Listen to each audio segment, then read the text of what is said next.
Yuk. Lele keluar nih lama sih lo. Siapa sih namanya? Siapa? Subagio.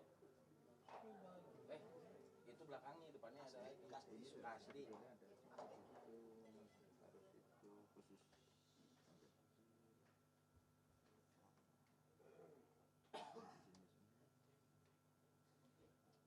Cok. Cek. Iyalah.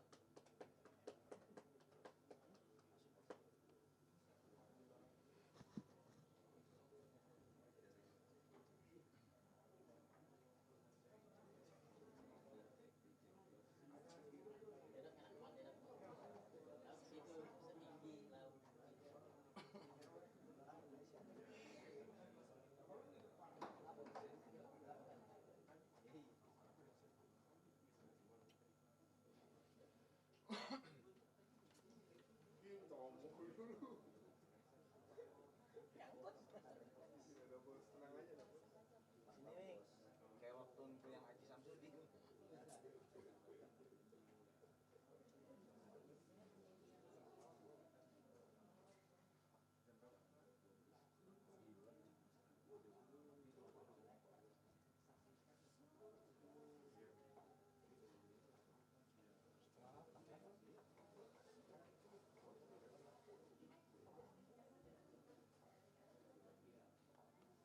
Lama nih.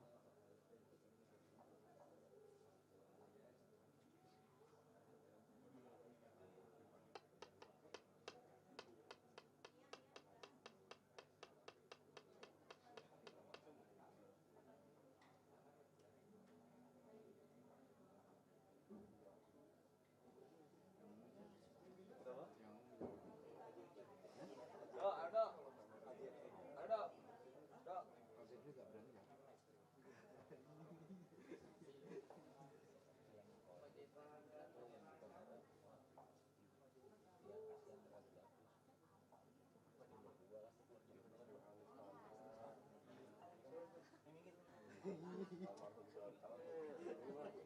Pak Yohanes kanak-kanak. Nih gua kasih ke ini. Ya, siapanya? Keluar deh. Yunus Tana. Kata siapa? Itu. Ya.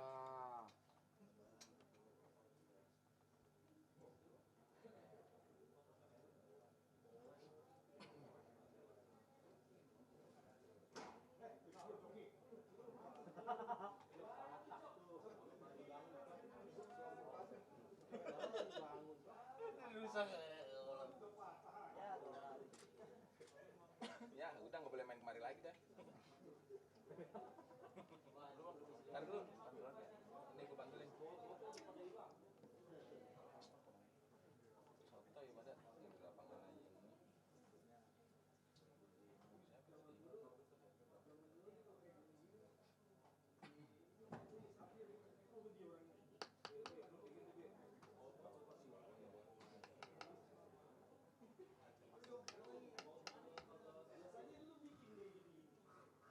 Bisa baru dibangun.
Ah. Speknya emang nggak bagus. Ah berisik beli sama calo aja tiket pada berisik ya.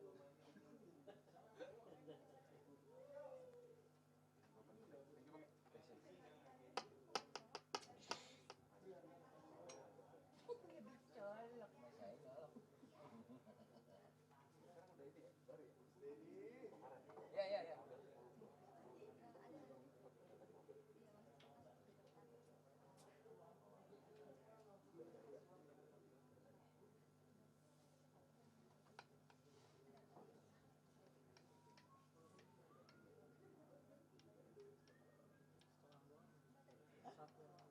Satu doang. Kemarin sih udah dapet langsung. Kemarin belum pakai baju. Belum pakai baju tahanan. Belum dapat kemarin cabut ya. Gue emang piket gue. Besok libur. 2 hari berturut-turut. 2 hari berturut-turut. Oh, menton Jumat. Jangan gara-gara mental libur keganggu. Oh, benar itu. Sebenarnya libur semua. Tutup kuping. Waduh, speknya jelek juga. Nggak sesuai sama prosedur. Masih kemper itu.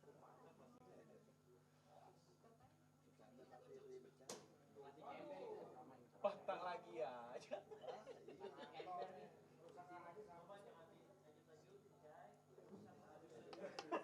Nih belanja ini nggak sesuai speknya kali nih, makanya gampang patah di markup lagi nih sebenarnya nih. Iya. Nangkapin orang korupsi ataunya Anti korupsi. Korupsinya pakai begini. iya. Patrick besok begadang lagi Patrick. Orangnya dulu. Patrick, nunggu Formula E ya. Patrick, Nunggu nanis dong. Patrick, Nanis dicopok. nunggu Formula E ya. Nunggu Formula E ya.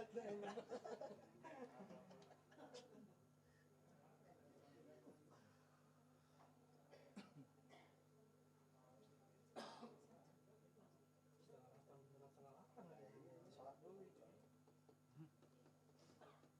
Nangis.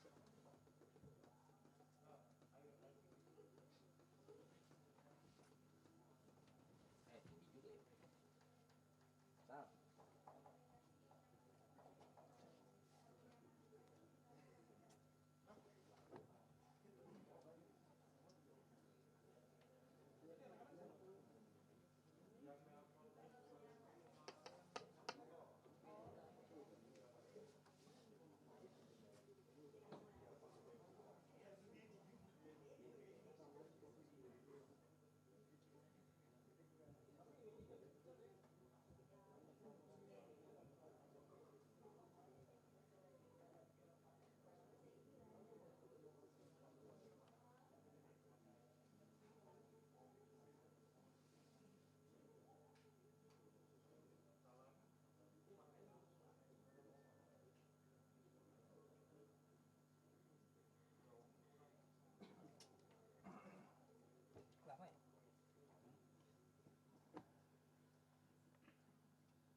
ada itu. Loh, ya.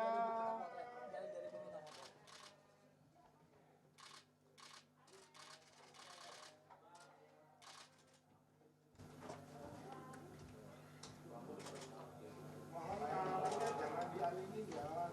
Awas awas kamera. Ditutup, ditutup.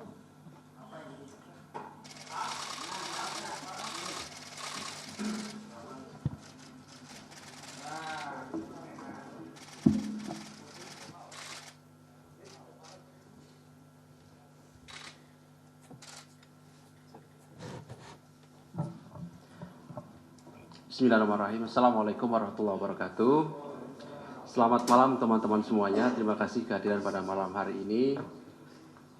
Sebagaimana tadi kami sampaikan kepada teman-teman semua bahwa malam hari ini kami akan menyampaikan perkembangan dari penanganan perkara dugaan korupsi di Kementerian Pertanian.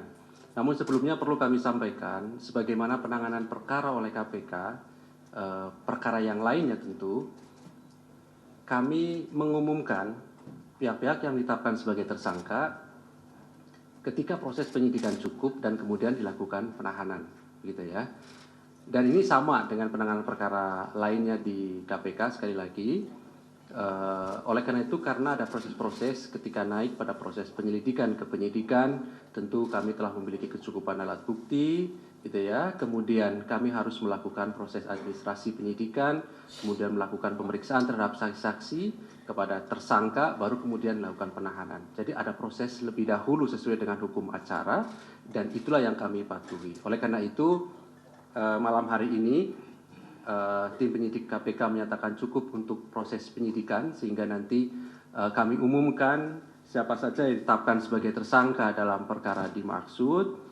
Hadir malam hari ini pimpinan KPK Pak Johanis Tanak dan juga pelaksana tugas Deputi Penindakan Pak Asep Guntur.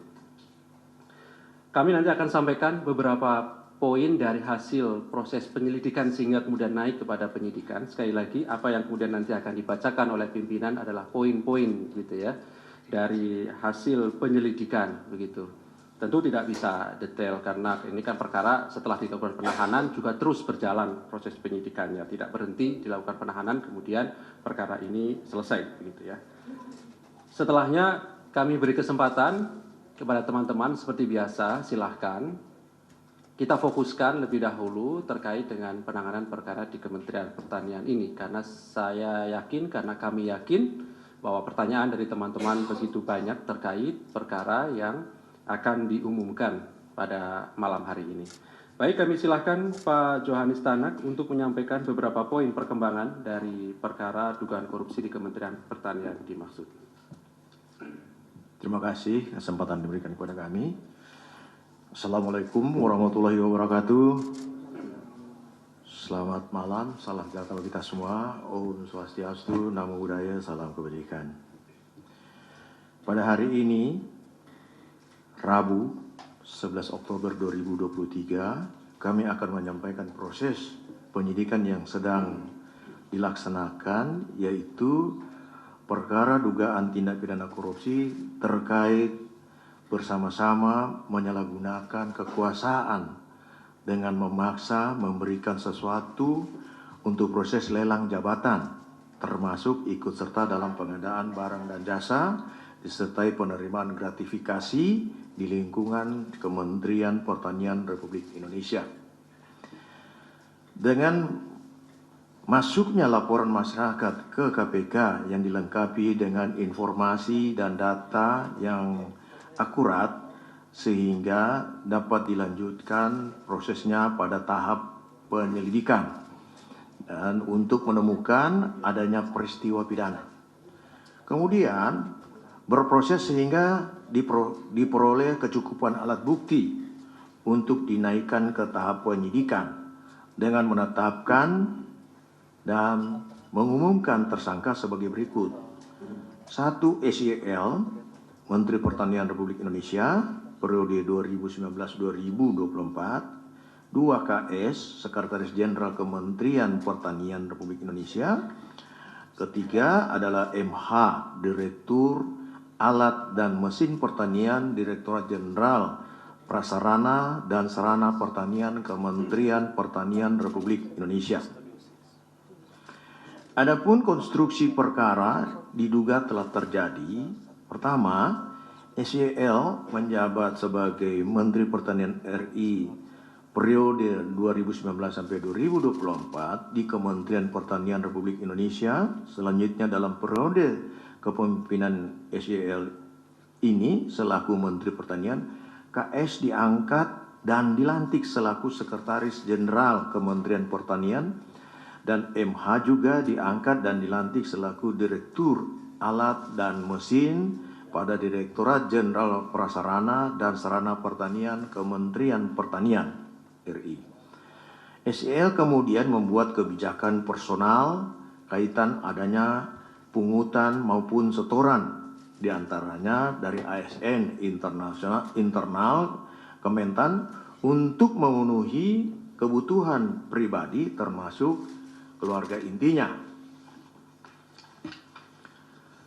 SYL menginstruksikan dengan menugaskan KS dan MH melakukan penarikan sejumlah uang dari unit eselon 1 dan eselon 2 dalam bentuk penyerahan tunai, transfer rekening bank, hingga pemberian dalam bentuk barang maupun jasa. Sumber uang yang digunakan diantaranya berasal dari realisasi anggaran Kementerian Pertanian yang sudah di markup, termasuk permintaan uang pada para vendor yang mendapatkan proyek di Kementerian Pertanian. Atas arahan SYL, KS dan MH memerintahkan bawahannya untuk mengumpulkan sejumlah uang di lingkup eselon 1, para direktur jenderal, kepala badan hingga sekretaris masing-masing eselon 1 dengan besaran nilai yang telah ditentukan SYL dengan kisaran besaran mulai USD 4.000 sampai dengan USD 10.000. Penerimaan uang melalui KS dan MH sebagai representasi sekaligus orang kepercayaan dari SYL dilakukan secara rutin tiap bulan dengan menggunakan pecahan mata uang asing. Penggunaan uang oleh SYL yang juga diketahui KS dan MH antara lain untuk pembayaran cicilan kartu kredit dan cicilan pembelian mobil Alphard milik SYL.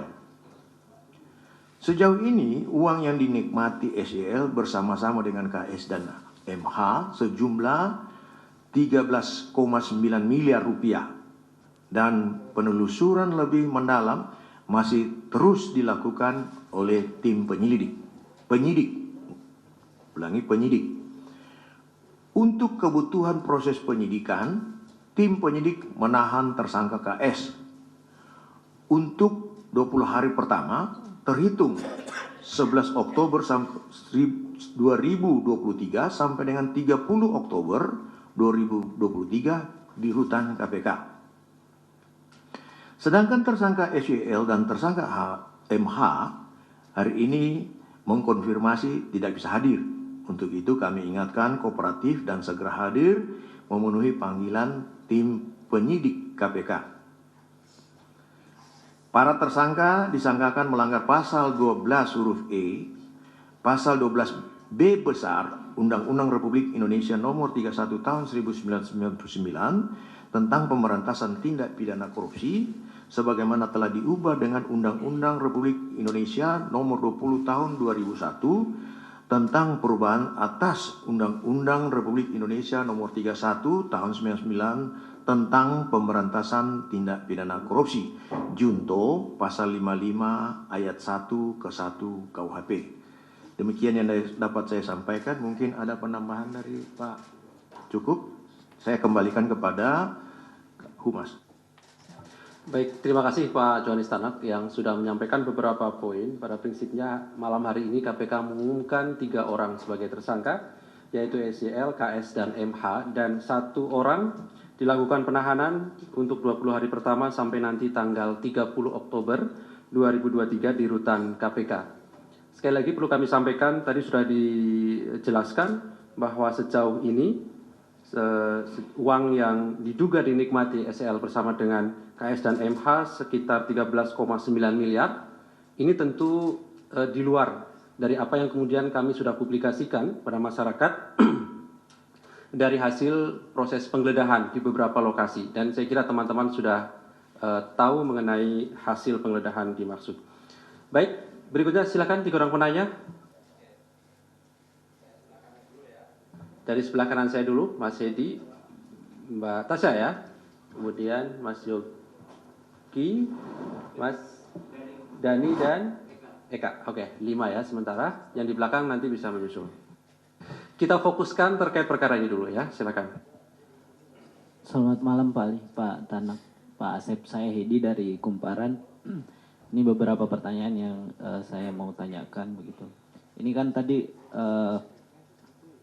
soal pemerasan dan dugaan gratifikasi itu diterima dari sejak pengurusan 2019 ya. Dari beberapa sejak diangkat sebagai pejabat di Kementan begitu. Ini mau mengonfirmasi apakah benar yang setoran dari bawahannya itu masih mengalir ke SCL dan kawan-kawan ini saat yang bersangkutan masih di Eropa beberapa minggu yang lalu.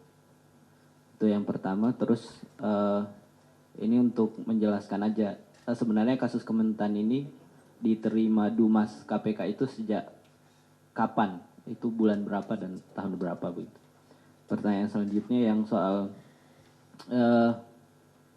ini kan beberapa yang isu-isu terendus juga belakangan itu yang soal penggunaan private jet oleh SYL begitu. Ini apa dalam kasus ini bagaimana kedudukannya begitu? Bisa dijelasin mungkin. Kan soal yang Alphard tadi juga dijelasin apa disinggung begitu. Nah, ini yang terakhir, ini kan kalau tadi didengar soal konstruksinya itu kan pemerasannya itu berupa bentuknya piramida. Jadi dari eselon 1 ke 2 ke 3 dan beberapa laporan teman-teman juga akhirnya berdampak pada markup proyek-proyek segala macam dan ini. Nah, pertanyaannya kemudian ini kan di Kementerian Pertanian kan beberapa proyek juga jadi semacam proyek besar lah dan jadi termasuk yang food estate itu. Nah, apakah ini juga akan didalami KPK? Maksudnya proyek-proyeknya itu akan jadi objek pendalaman juga atau tidak? Terima kasih Mas Hedi. Belakang ya, Mbak Tasya ya.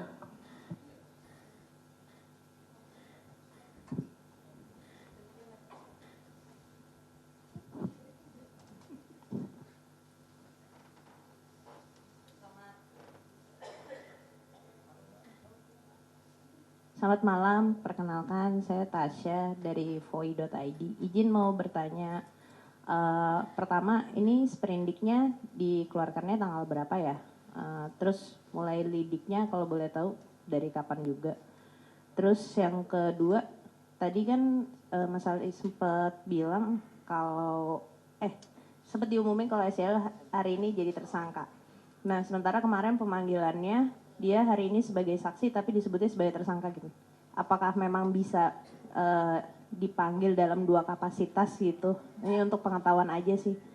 Terus yang ketiga, SCL kan dari Nasdem ya. Nah, apakah ada aliran uang yang masuk ke Nasdem atau kan ada TPPU juga tuh. Nah, itu udah ketahuan belum sih buat apa aja? Apakah buat pembelian sapi kurban atau ada pembelian jam tangan mewah ke pihak lain gitu misalnya? Itu aja, terima kasih.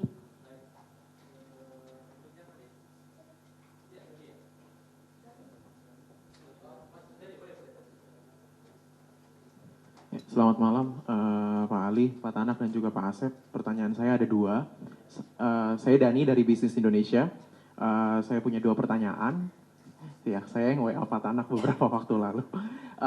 Pertanyaan saya pertama itu masih terkait dengan pertanyaan Mbak Tasya, itu terkait dengan TPPU-nya. Itu soalnya tadi mungkin belum ada ya di konstruksi perkaranya. Mungkin Masih ya, oke. Mungkin bisa kalau misalkan sudah bisa diterangkan, apakah ini TPPU-nya itu pelakunya apakah dari 3 tersangka ini, apa hanya asumsi saya saja sih Pak ya, apakah hanya SYL saja gitu? Karena memang dia kan tadi sudah dijelaskan juga dengan Hedi juga ini bentuknya seperti piramida gitu ya. Terus yang kedua, itu tadi disebutkan ada dugaan markup gitu ya. Nah ini kan beberapa kali setidaknya kalau saya catat dalam 2 bulan ini kayaknya sudah ada kasus yang menyebutkan ada dugaan keterlibatan oknum BPK. Nah, kalau misalkan sudah ada dugaan markup seperti ini, anggaran dari realisasi anggaran seperti itu, apakah sudah tercium dugaan keterlibatan oknum BPK? Terima kasih. Ya, selamat malam. Saya Eka Yuda Saputra dari Tempo. Pak, ini kan kalau misalnya promosi jabatan itu di kementerian itu kan ada panitia seleksi jabatan. Nah, apakah tersangka ini juga bersekongkol dengan panitia untuk mempromosikan jabatan? Terus kedua, bagaimana sistem inspektoratnya di dalam kementerian? Apakah ada pengaduan? Setahu saya ada sistem whistleblower di dalam kan. Dan ketiga, konsekuensinya, ada ancaman nggak sih atau konsekuensi ketika pegawai itu menolak setoran per bulan itu? Terima kasih. Selamat sore. Malam, saya Yogi dari Harian Kompas. Izin Pak Tanak dan Mas Ali. Ini kan untuk sama itu tadi yang soal ke partai ya. Nah, di pemilu misalnya ini menjelang besok pendaftaran lagi ya capres dan cawapres gitu. Nanti di jelang pemilu 2024 ini apakah KPK juga akan istilahnya fokus ke sektor korupsi politik ini gitu, baik itu penindakan dan pencegahannya, Pak. Terus kemudian untuk SYL ya, ini kan istilahnya pelaku utama ya kalau di sini gitu. Nah, kenapa kok nggak yang diutamakan dia untuk ditahan gitu, sampai kemarin yang mengumumkan malah Pak Mahfud dulu gitu sebelum KPK malam ini menyampaikan rilis gitu. Kemudian juga soal ya terus yang ya proses yang berjalan tadi sebenarnya Mas Ali udah menjelaskan dari sore ya soal proses yang berjalan di Polda dan Dewas gitu. Nah ini nanti akan beriringan atau bagaimana gitu dengan prosesnya? Ya, makasih. Selamat malam Pak Tanak, Pak Asep, Pak Ali, saya Niam dari kompas.com. Izin pertama mau menanyakan terkait Niam Pak. Ya. Izin Pak, kan kemarin KPK juga mengajukan cegah ya ke imigrasi untuk nama-nama keluarga Pak SYL ya gitu. Ada istri, ada anak, ada cucu ya gitu. Mungkin bisa diperjelas ini sebenarnya keterkaitannya atau perannya seperti apa? Kayak gitu pertama. Kedua, mau nanya soal pengen clear aja, kemarin beberapa waktu lalu kebetulan di Kompas TV mantan Wakil Ketua KPK Pak Saud bilang kalau ada jarak yang lama antara ekspos pertama kasus ini yang informasinya itu digelar pada 13 Juni. Sementara sprindik itu baru ditandatangani pada 26 September kemarin ya gitu. Nah sebenarnya ini kenapa sih waktunya berjalan lama ya gitu. Maksudnya kalau ekspos sudah sepakat 3 orang ini jadi tersangka, kenapa ya udah ditandatangan aja ya gitu. Ya mungkin penjelasannya kayak gitu karena ini kan berbenturan dengan isu dugaan pemerasan yang ada di Polda. Terima kasih. Baik, ada.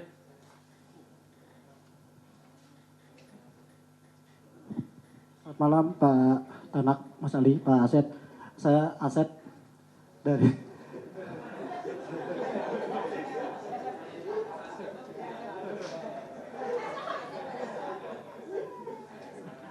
dari pikiranrakyat.com. Iya. Izin Pak, masih dalam konteks kasus ini. Belum lama ini kan pihak Polda Metro Jaya menyatakan sudah menaikkan status hukum penanganan perkara dugaan pemerasan pimpinan KPK ke tingkat penyidikan. Ada satu alat bukti yang sudah dikantongi Polda Metro Jaya yaitu foto Pak FB dan SYL yang belakangan ini beredar. Itu bagaimana tanggapannya? Satu itu aja dulu. Terima kasih. Baik, cukup ya teman-teman. Ya, ada, silakan. Masih terkait dengan perkara ini ya.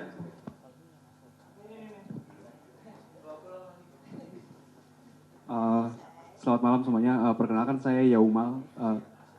Bukan Pak. Ada 3 dong. Yaumal Pak dari suara.com. Tadi saya juga sudah tanyakan ke Pak Ali soal pertanyaan saya. Jadi Indonesia Corruption Watch meminta untuk Ketua KPK Pak Firly Bahuri tidak dilibatkan dalam pengusutan kasus korupsi yang menyeret nama mantan-mentan dan 2 orang lainnya itu. Jadi saya pengen minta pandangan langsung dari Pak Asep dan juga Pak Tanak juga soal permintaan dari Dewas KPK itu, permintaan dari ICW itu untuk menghindari konflik kepentingan. Karena kan di KPK ada kasus korupsinya di Kementan dan di Polda itu ada kasus dugaan pemerasan yang diduga dilakukan oleh pimpinan. Terus juga pertanyaan saya juga, ini kan dalam bukan beberapa waktu terakhir, bahkan tiap bulan tiap ada selalu aja ada persoalan yang terjadi di KPK. Pak Tanak juga sempat terseret, walaupun akhirnya pada sidang Dewas KPK menyatakan tidak terbukti dalam beberapa dugaan pelanggaran etik gitu.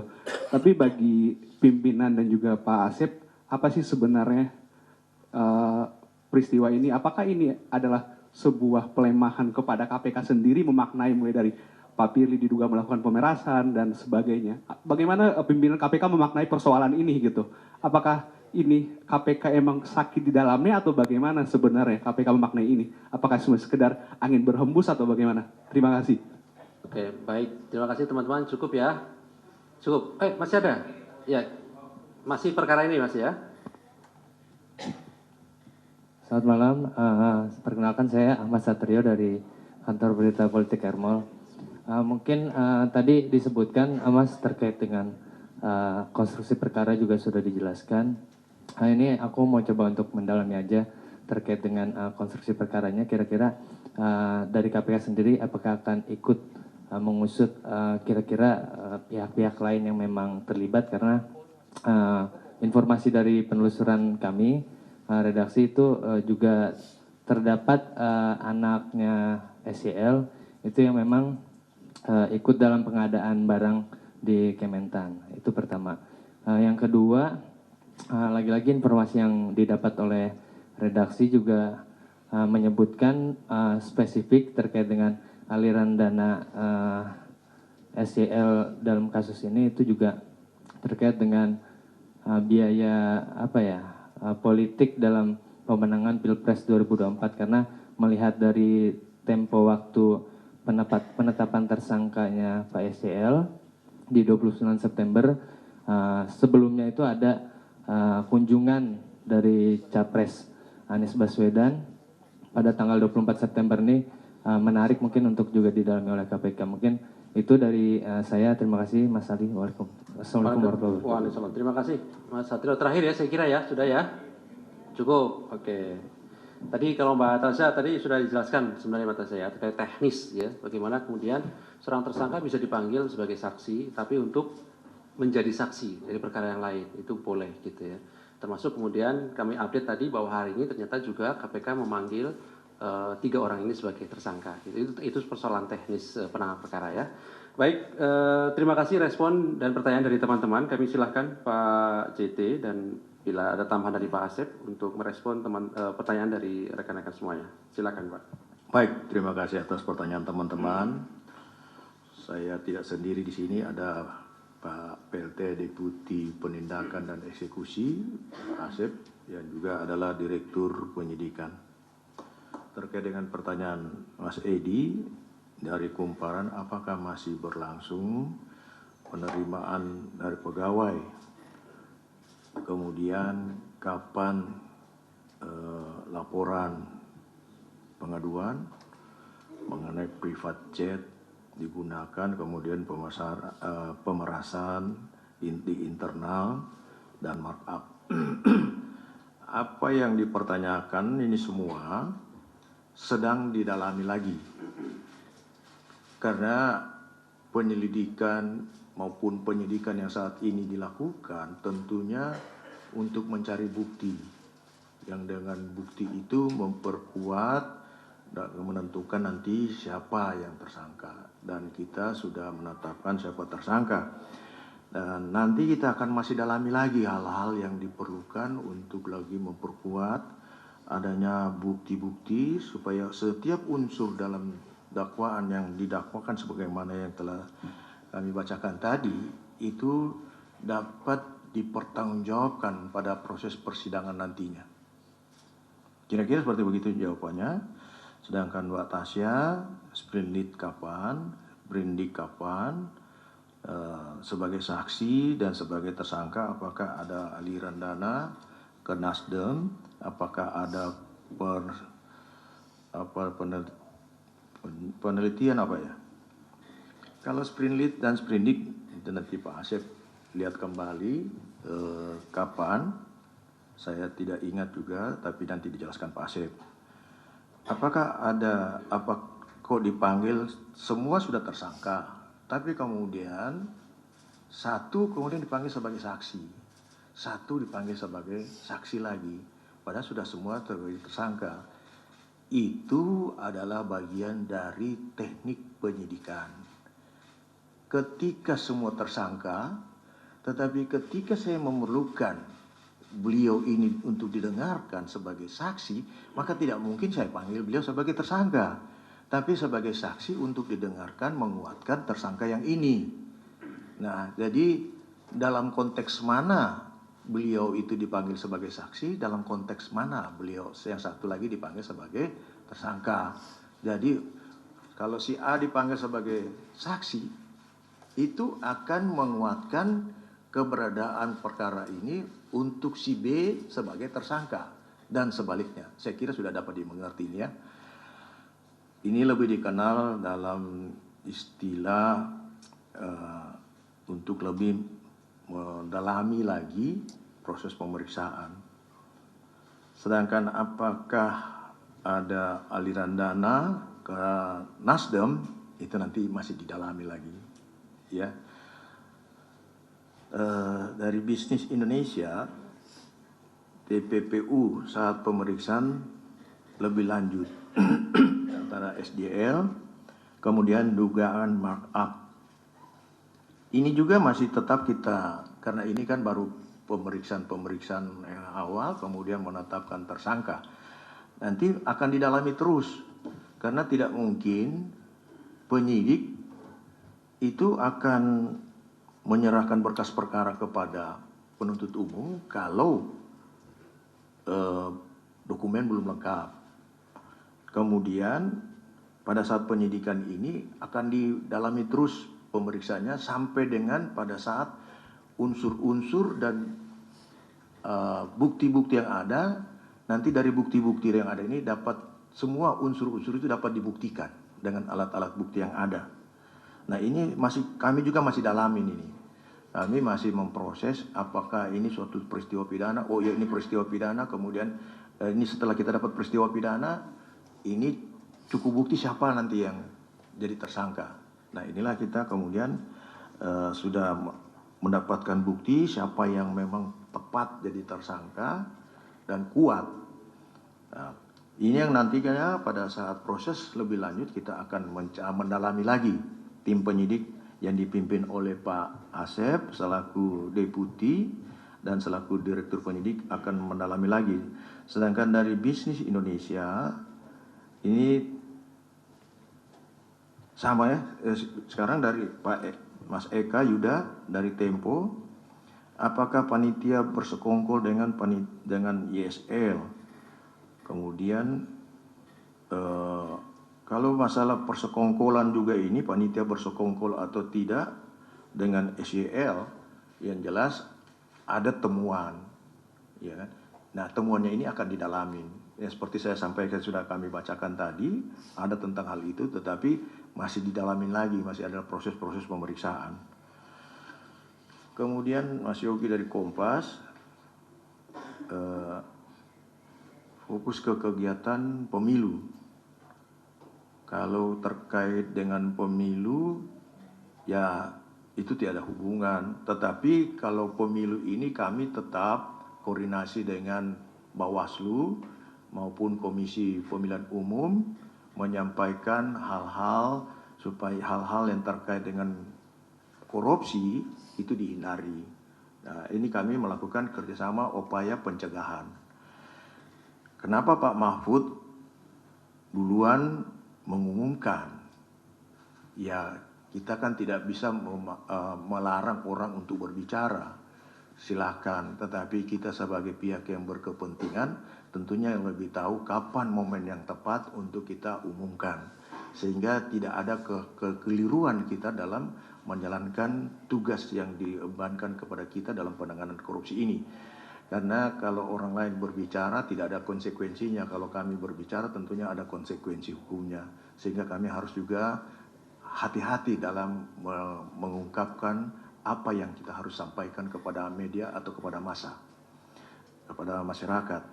Kemudian Mas Nian dari Kompas, nama keluarga SYL, gimana peran terkaitannya menurut saudara Saud dan sebagainya. Kalau mengenai nama keluarga, tentunya ini juga akan didalamin. Siapapun yang diduga melakukan tindak pidana korupsi, tentunya diproses. Di sini juga sudah ada punya pengalaman. Ada bapaknya dulu sebagai bupati, kemudian diproses, anaknya juga diproses. Di sini juga ada suami istri, sudah pernah ada suami istri, kemudian diproses juga. Jadi kita tidak melihat ini keluarga atau bukan keluarga. Yang jelas siapa yang melakukan perbuatan tindak pidana korupsi pasti diproses. Sepanjang cukup bukti untuk memenuhi unsur-unsur pasal yang akan disangkakan. Kemudian menurut Pak Saud, sprint lead lama sampai tahap lead dan seterusnya. Itu tidak boleh juga kita kemudian gegabah untuk mengatakan seperti begitu. Kami silakan, siapapun silakan mengatakan seperti begitu. Tapi kami tentunya bekerja hati-hati. Karena menetapkan seseorang tersangka yang tidak cukup bukti itu berdampak juga baik dalam selaku pribadi, negara, dan kepada Tuhan. Jadi kita pun melakukan tugas ini tentunya dengan suatu bukti yang cukup. Karena berbicara hukum, penegakan hukum harus disertaikan dengan bukti yang cukup. Tidak bisa kita mau asal-asal berbicara saja. Dan kita tidak perlu ikut-ikut orang yang kontra. Itu silakan mereka berbicara dan itu hak mereka. Tentunya kita tidak mau mengikuti sesuatu yang menurut kami dalam pelaksanaan tugas kamilah yang lebih tahu, bukan mereka di luar yang lebih tahu. Kemudian Pak Asep, pikiranrakyat.com, menaikkan tahap ke penyidikan terkait dengan foto. Foto itu Mas ya? Iya. Ya, kalau masalah foto kan masalah menaikkan penyidikan atau tidak penyidikan, itu hak dari pihak penyidik di Polda. Itu bukan kewenangan kita untuk menyampaikan tentang hal itu. Saya kira lebih tepat ditanyakan kepada mereka tentang hal itu. Kemudian Yauma dari suara.com tidak melibatkan ketua untuk terlibat dalam penanganan perkara SYL. Apapun alasan silakan disampaikan.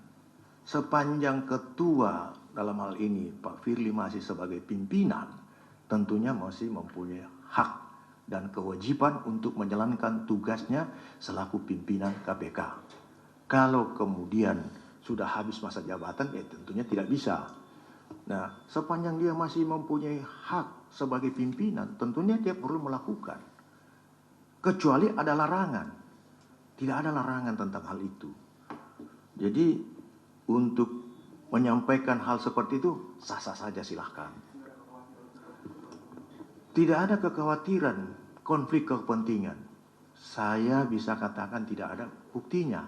Sejak pengaduan ada, kemudian penyelidikan dan penyidikan, tetap saja berjalan lancar.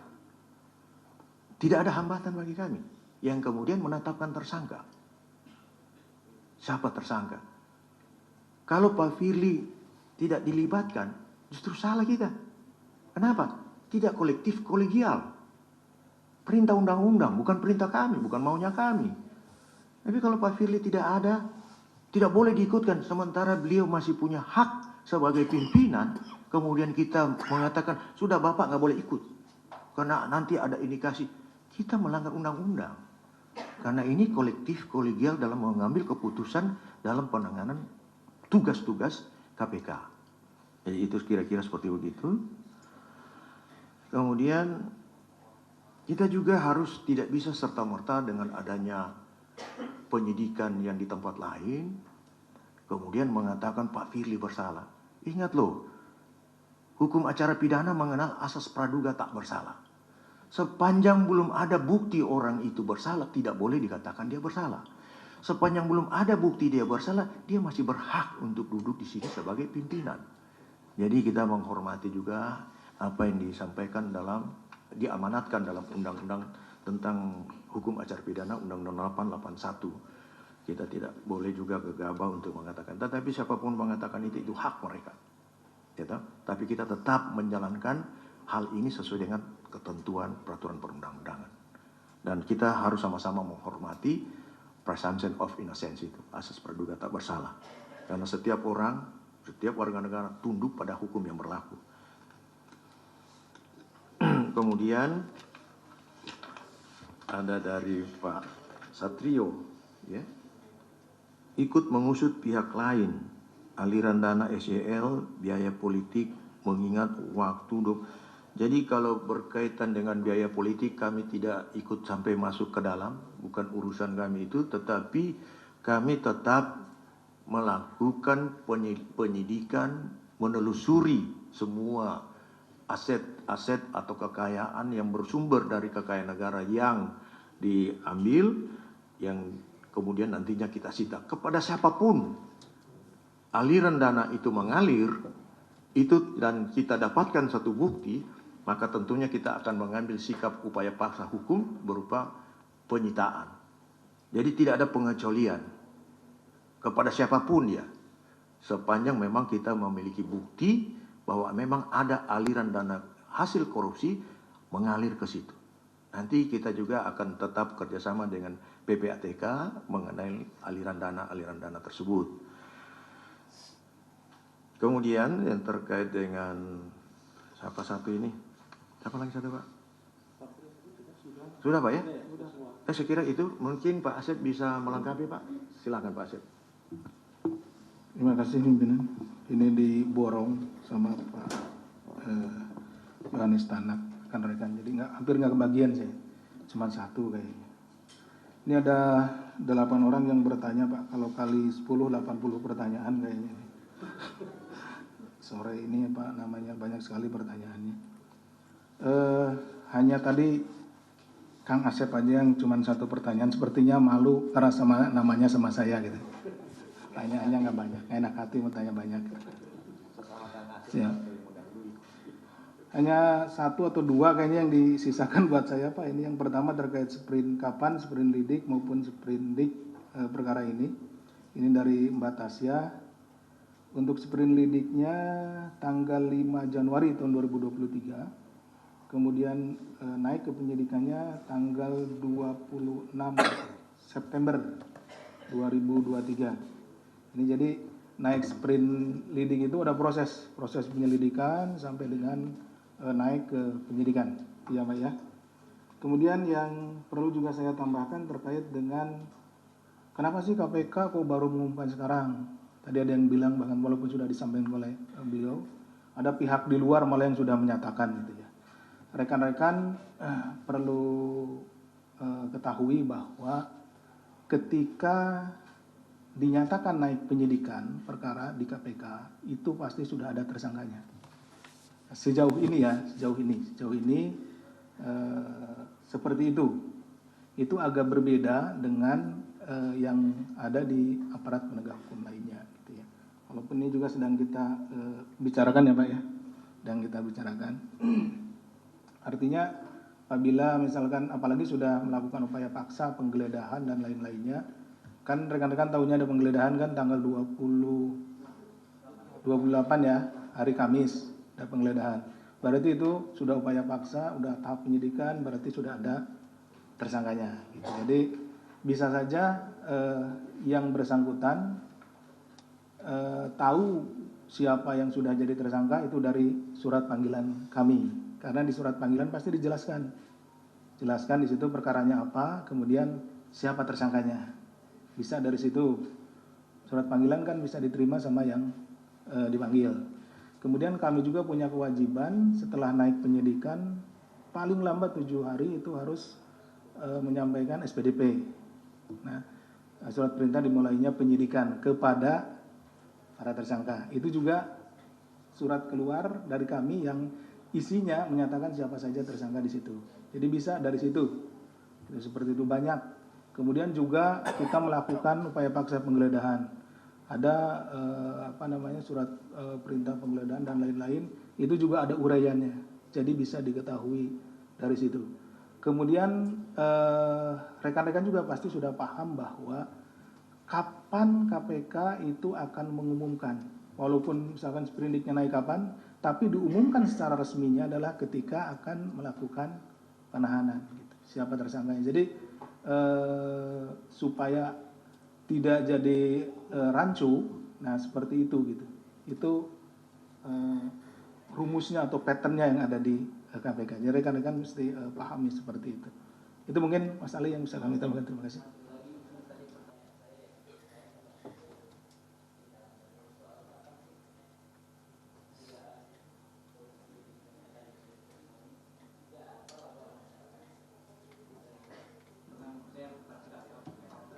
Ya, terkait Dumas ini kan beda kedeputian. Nah, beda kedeputian nanti kita kita tanyakan kepada kedeputiannya. Kalau masuk ke penyelidikan, jadi kedeputian penindakan dan eksekusi itu masuknya ke penyelidikan. Jadi saya tahunya ketika naik penyidikan. Yang penyidikan, ya tadi tanggal 5 Januari 2023. Ya.